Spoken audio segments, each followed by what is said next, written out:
Halo, welcome again to my channel, di Discuss Yuk. Di video kali ini aku bakal bahas mengenai transaksi jurnal umum, tapi nanti akan ada sedikit review mengenai saldo normal akun.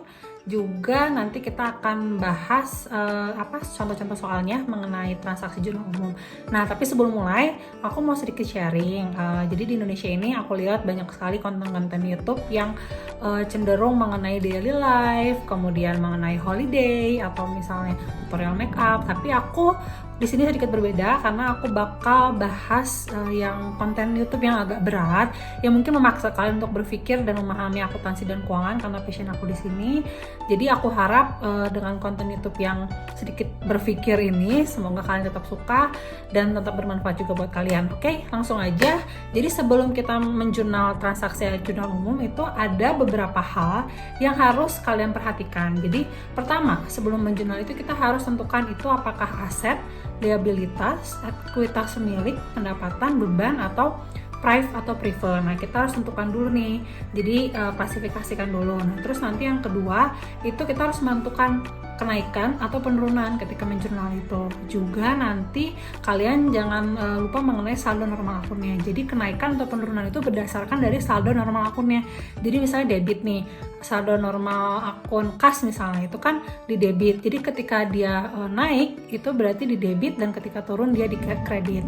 Nah, kemudian misalnya kalau untuk saldo normal akun yang dikredit adalah misalnya pendapatan. Nah, pendapatan ketika dia naik itu berarti dikredit kan, tapi ketika dia turun pendapatan itu di debit gitu. Nah, kemudian nanti kalian setelah menjurnal itu memasukkan ke ayat jurnal berpasangan.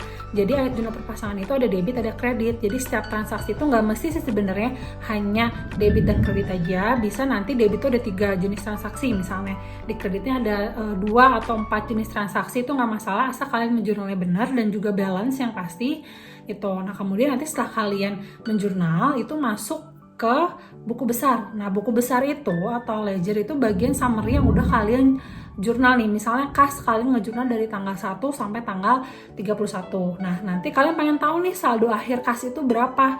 Nah, untuk tahu saldo akhirnya itu kita harus buat buku besarnya. Nah, itu bagian summary dari dari akun-akun yang udah kalian bikin gitu. Nah, baru nanti dari buku besar masuk ke daftar saldo yang belum disesuaikan. Kenapa namanya daftar saldo yang belum disesuaikan? Karena kita belajar masih di jurnal umum, belum sampai ke adjustment gitu. Nanti di adjustment aku bakal bahas di video berikutnya. Nah, di sana namanya saldo normal akun nih.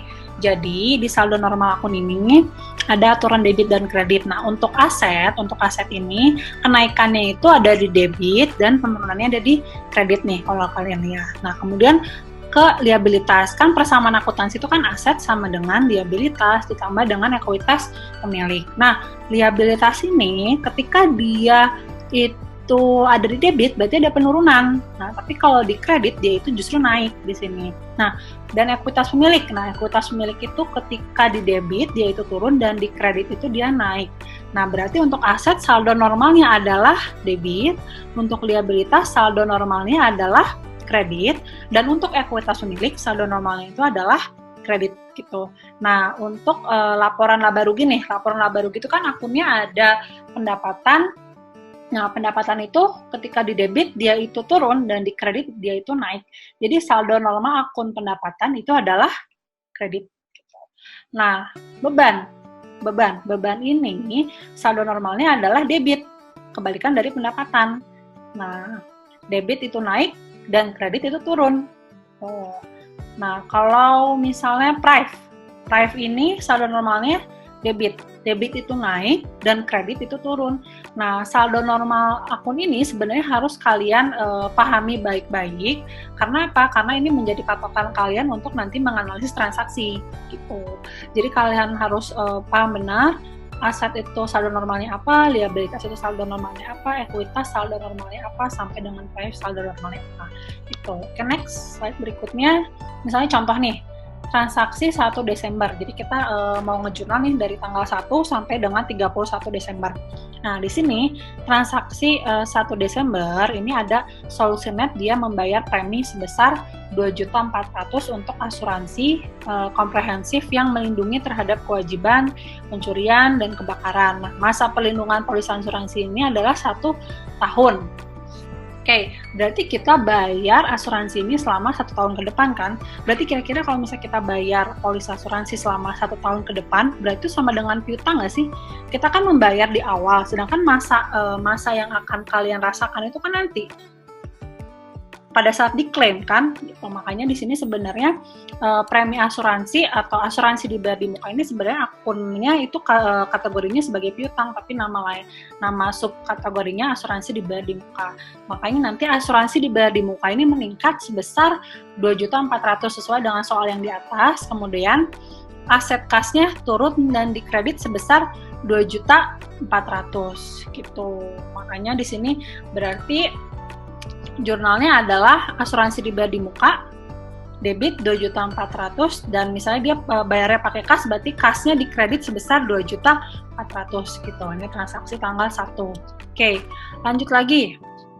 Masih tanggal 1, Solusinet membayar sewa tempat untuk bulan Desember sebesar 800.000. Nah, perusahaan ini menyewa tempat untuk Solusinet sekarang dan meminta pembayaran sewa dilakukan setiap tanggal 1 setiap bulannya dan bukan akhir bulan. Nah, ini bukan seperti soal yang sebelumnya. Kalau yang sebelumnya kan premi asuransi di muka. Nah, premi asuransi di muka dalam transaksi sebelumnya ini jadi dia ini habis dalam 1 bulan. Nah, kalau habis dalam 1 bulan berarti ini adalah beban sewa gitu. Beban sewa dia masuk ke expense, masuk ke beban karena dia terjadinya langsung, nggak di awal kita kan bayar premi asuransi nih tadi. Nah, nggak di awal kayak premi asuransi, tapi bayarnya pada saat dipakai, makanya dia masuk ke beban sewa. Nah, kreditnya apa? Dia bayar pakai kas, makanya kreditnya kas gitu. Next.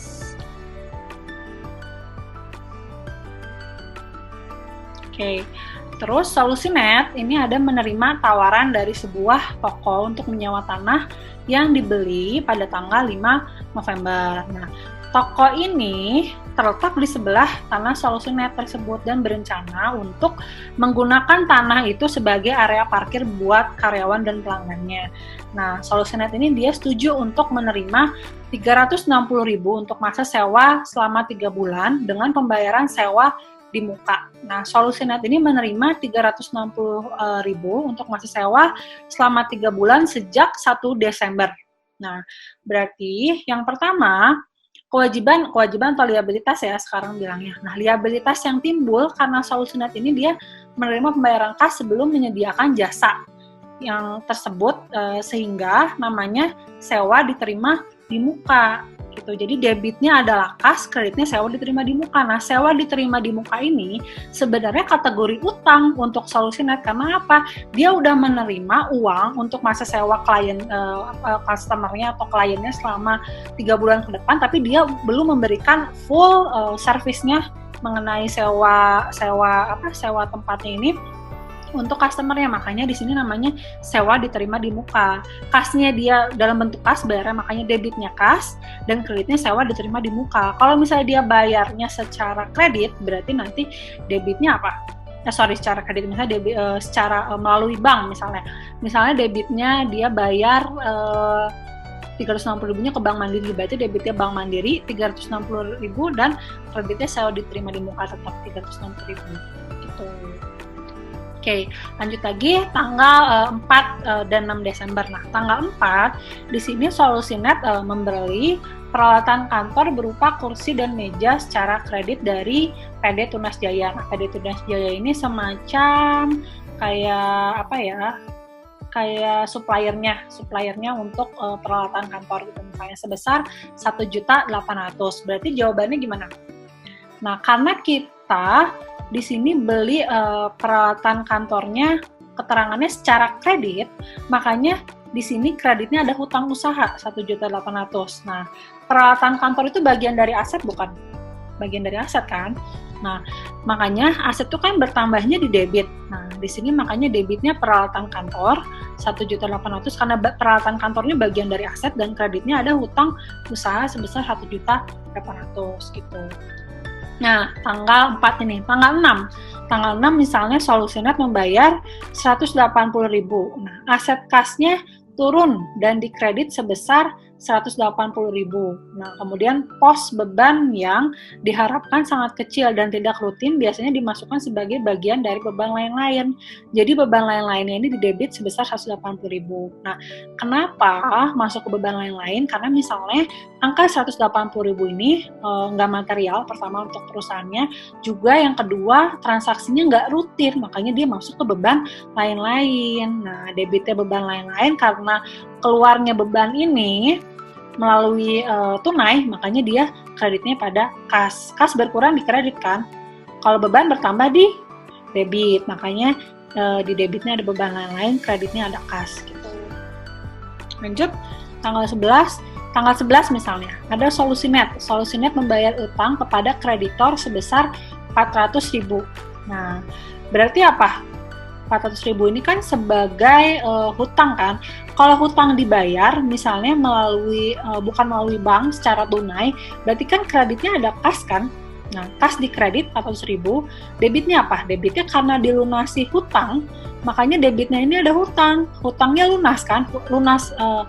Utang itu kan saldo normalnya dikredit, ya kan? Bertambah dikredit. Ketika hutangnya berkurang, makanya dia saldo normalnya di kredit ketika berkurang di debit, makanya debitnya hutang usaha karena sudah dibayarkan 400.000 kepada kreditor, dan kreditnya karena tunai bayarnya bukan melalui bank, makanya kreditnya kas sebesar 400.000. Kalau kalian bayarnya, bukan kalian ya, Solusinet. Kalau Solusinet bayarnya melalui bank BCA misalnya, berarti kan di debitnya hutang usaha tetap 400.000 dan di kreditnya adalah bank BCA 400.000 gitu.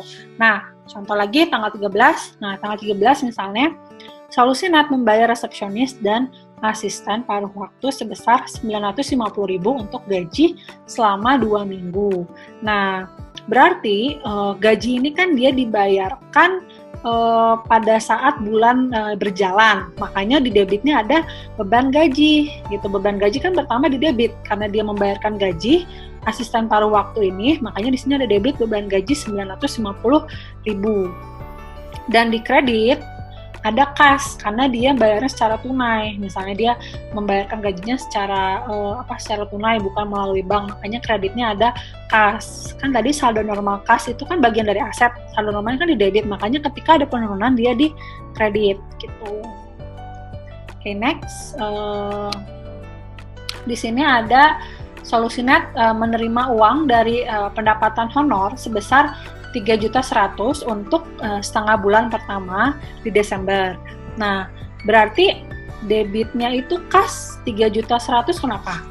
Karena dia menerima pendapatan honor nih dari misalnya dari customernya sebesar 3.100.000 secara tunai. Nah, berarti kan kasnya nambah kan? Tadi kan kas saldo normalnya ada di debit kan? Makanya debitnya ini kas 3.100.000 dan kreditnya ada pendapatan honor. Pendapatan honor kan tadi apa? Saldo normalnya kan di kredit kan? Berarti ketika dia nambah ada di kredit gitu 3.100.000. Oke.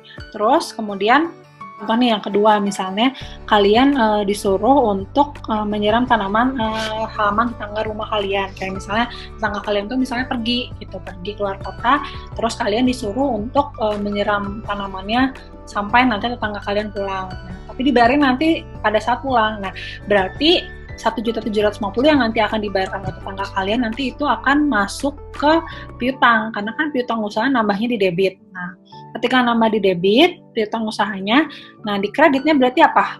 Pendapatan honornya juga nambah kan?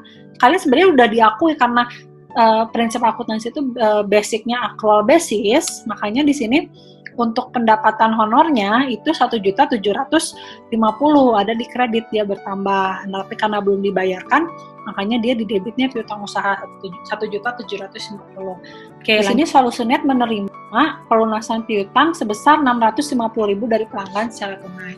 Berarti di debitnya itu dia karena membayarnya lunasan piutang dari customernya secara tunai, makanya dia debitnya kas 650.000. Nah, kreditnya ini ada 650.000 piutang usaha kan, sama kayak yang di debit. Nah, piutang usahanya berkurang, makanya dikredit 650.000 gitu. Karena saldo normal piutang usaha ini kan di debit, bagian dari aset. Nah, ketika dia berkurang berarti turun kan di kredit gitu. Nah, kemudian di tanggal 23 di sini Solusinet membayar 1.450.000 untuk membeli bahan habis pakai. Nah, bahan habis pakai ini secara tunai dia belinya. Berarti debit bahan habis pakai 1.450.000 dan kreditnya karena dia beli secara tunai kas sebesar 1.450.000. Nah, ini bahan habis pakai kan masuk kategori aset kan.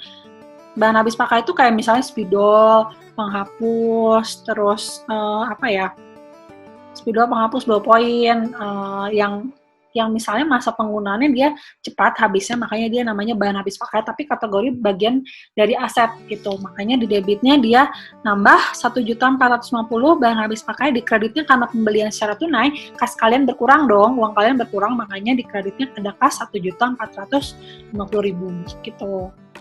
Oke, next, tanggal 27. Tanggal 27 ini ada Solusinet membayar resepsionis dan asisten paruh waktu sebesar 1.200.000 untuk gaji selama 2 minggu. Nah, ini sama kan, mirip kayak yang transaksi sebelumnya. Kita mengeluarkan beban gaji, berarti ketika beban gaji itu nambah, ada di debit. Debitnya beban gaji 1.200.000 karena kita bayarnya tunai kepada asisten paruh waktu di Solusinet itu, makanya kreditnya ada kas sebesar 1.200.000 gitu.